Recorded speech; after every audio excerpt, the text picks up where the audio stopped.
how we challenge the reality and how we deal with science. It's not just calling things fake news or whatever, um, because that is a way to avoid discussion, to just wash away uh, contrary opinion. Well, this kind of thought is very much truncated from Japanese people. And for example, if we're going to observe uh, Syria Assad, he is a wrong person. He is a bad guy. Westerners believes uh, his his attitude or his thought, but we need to consider who he is and try Right, to deny the news, try to get a more deeper understanding. This is Popper's approach, right? right, right. So if everybody tells us that Assad is a bad guy, then it's up to us to test this. And by how do we do that? To find examples in where actually Assad did very good things, and then we should come to a better understanding to say, okay, well, actually, maybe our idea of Assad of just being a pure villain is not justified.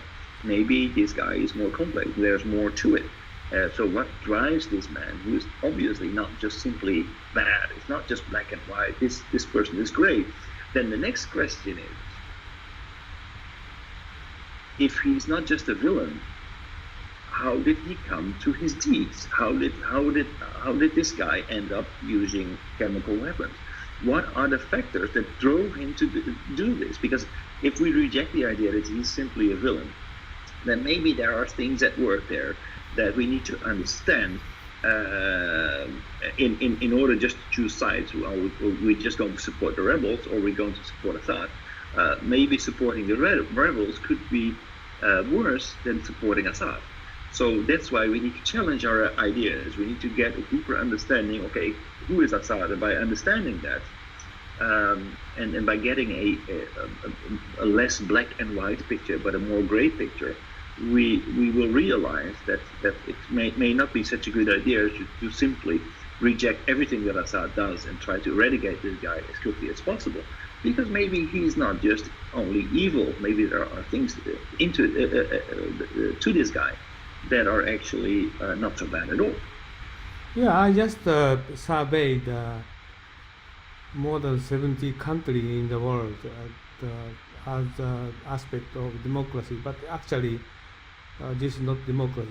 Actually, I recognize it's geopolitics. Okay, and many countries, prime minister or president say something, but many cases, okay, I can't believe what he said.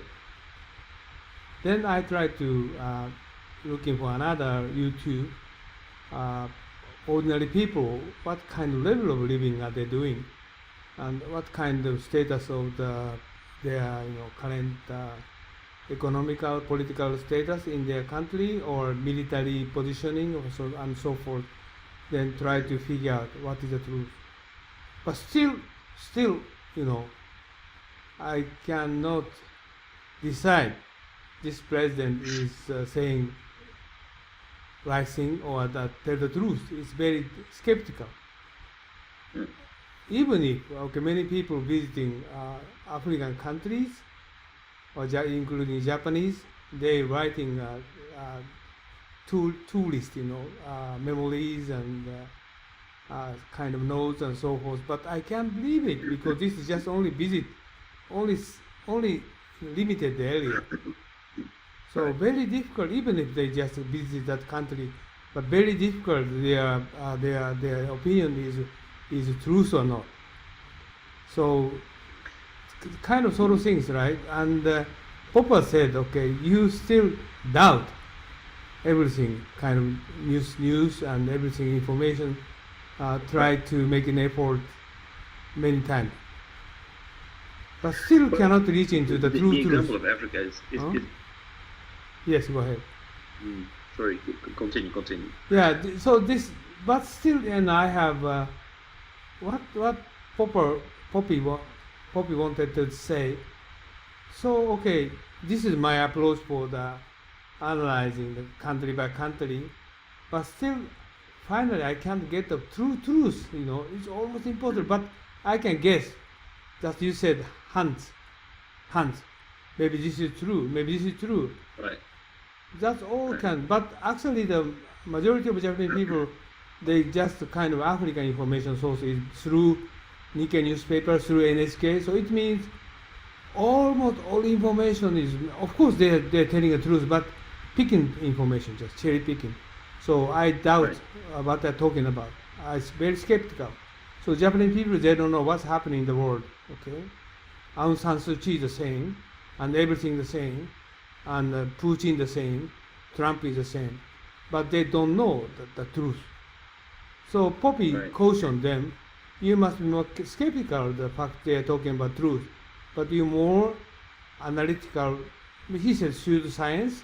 It means you can put on assumption, but you try to consider more deeper understanding to get the other information to grasp Right. more closer to truth. But finally, maybe you cannot get the truth, but you try to make an effort and keep going, keep continuing to get grasp of this is a way of the scientist's mind.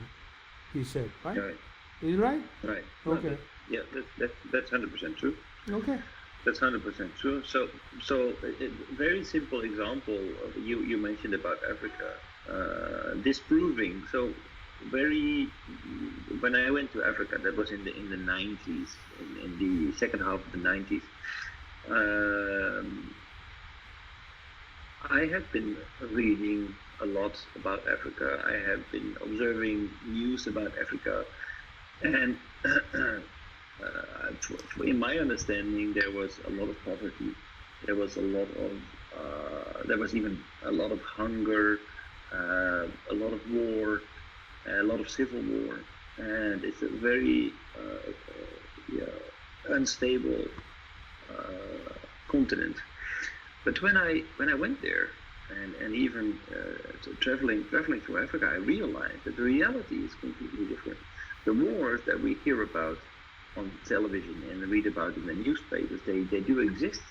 But the reality is that the actual war is very local and only flares up now and then. But the reality for most people is that they live peacefully and they're never exposed to war.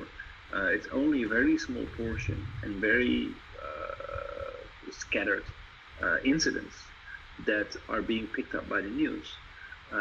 So the reality of Africa was completely different than I expected. I expected a lot of drought and a lot of hunger, but I found that even in countries like Ethiopia, it was super green. And we had television events, and we heard about the drought in Ethiopia, etc. But the country is super green. So the problem is not necessarily what we think it is. So we should challenge. We cannot all go to Africa and see for ourselves, but we should be very much aware of what we see in the news, what we read in the newspapers, whether that is actually just what we see is newsworthy, or whether that is the reality. Because the reality is very often different from what we are led to believe through the media. Exactly. And you went there 19, no, 19, 95, 96. 95. But you already almost 20 years in the past. But actually happening now is not so much different from that past. Okay?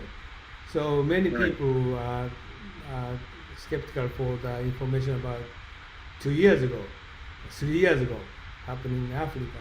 Now the situation has changed. No, nothing changed. So must be careful to observe the fact, right? Truth, what is the truth? And many people, almost all people, they don't know the truth. And Confucius said, what happened in the past, nobody understand, right? So in justice, make or court is doing trial or something else, but nobody know the truth. So Confucius said, that's the reason, Right. Confucianism. Okay, that's the reason morality exists. Morality is prohibited doing what you try to doing from now on, right? So from now on, this is you can observe the fact. But in the past, many people did in the past.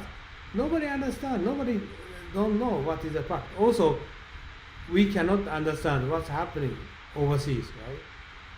Like Cuba's country, Malaysia, or what actually Mahathir doing, what he's speaking at the TV and put on opinion in the newspaper, but nobody knows what is the fact, what is the truth, right?